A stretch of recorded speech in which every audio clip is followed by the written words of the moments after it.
This is Margriet de Schutter, reporting from the Dunes Club on Sanibel Island, Florida, to interview and play tennis with two-time Australian Open champion Johan Kriek. You know, this for me it was more of a surprise, really. Because I think when you're surprised by it, you're more fresh and you're more wanting it more, you know.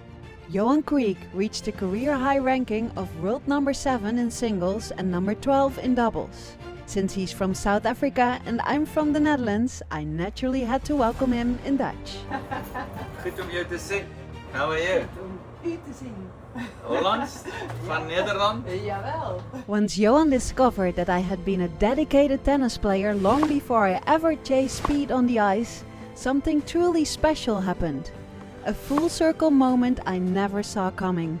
Before we even started the interview, it was playtime. Margriet, let's do a little mini tennis first, just a little. Thank you.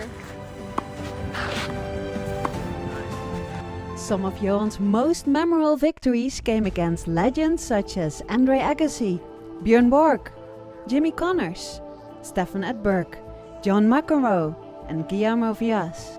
What's his secret to becoming so successful? It wasn't like, oh, you know, I should win because I was the best player at that time, and you know, it's never like that. I grew up as a farm boy in South Africa in KwaZulu-Natal. I grew up on a farm, so I just think farm boys are just more pragmatic and very self-reliant in a way. Most of the athletes seem to come from the hinterlands of some farming community. Grandma was making our butter for us for a while, so I think that farm people are the best, the salt of the earth people.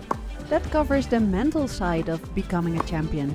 But what about the physical side? I think DNA has a lot to do with it. My father was a very, very astute rugby player, a very strong man. So I got his genes, and you know, you need to be a good athlete in tennis.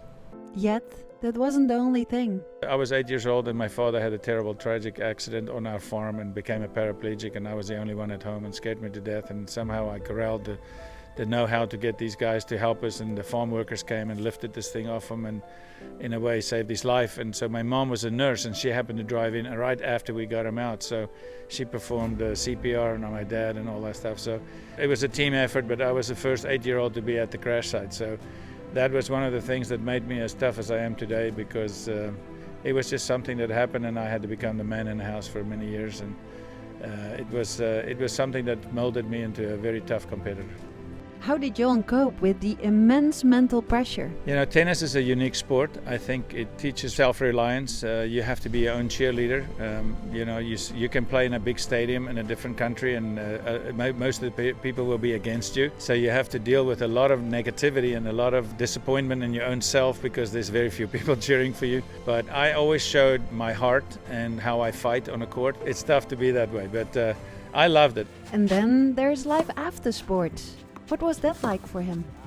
You and I spoke about that earlier, and in most athletes, when they finish with their main career, I think it's a very difficult transition. For me it was. I didn't even know it at the time, but when I stopped playing tennis, because I've been trying to play tennis at a very high level since I was a very young kid. And finally, what is Johan's biggest dream today? Part of my dream is to have my own facility where I could really control the future of tennis in many ways in South Florida. I think we're going to build something really spectacular. And then from there I would like to do a lot more work in Africa, because I think I'm the last African-born athlete to have won 2 majors in the last 40 years. Nobody has passed my record, and that's actually quite astonishing. There's more cell phones in Africa than people now. So that's a big plus for bringing people out of poverty, and then tennis and sport and soccer and golf and all of that can play a big part in it. And his golden advice for achieving success in life? Don't ever count your chickens before they hatch. I think it's very important that you stay humble and stay focused on what you want to do. Start small, make small increments forward. Those will be little victories that will turn into big victories, and that's just the way my career started, and that's how life is, you know. Tennis is really a slice of life. You're going to feel sad, you're going to be happy, you're going to suffer, you're going to be happy, and hopefully you win, and sometimes you don't win, but that's part of life. So you will learn more from your losses than you actually do from your wins. Wins are important, but you have to lose to become tough. But if you're tough, you'll learn and you'll be successful. This is Margriet de Schutter, reporting from the Dunes Club on Sanibel Island, Florida.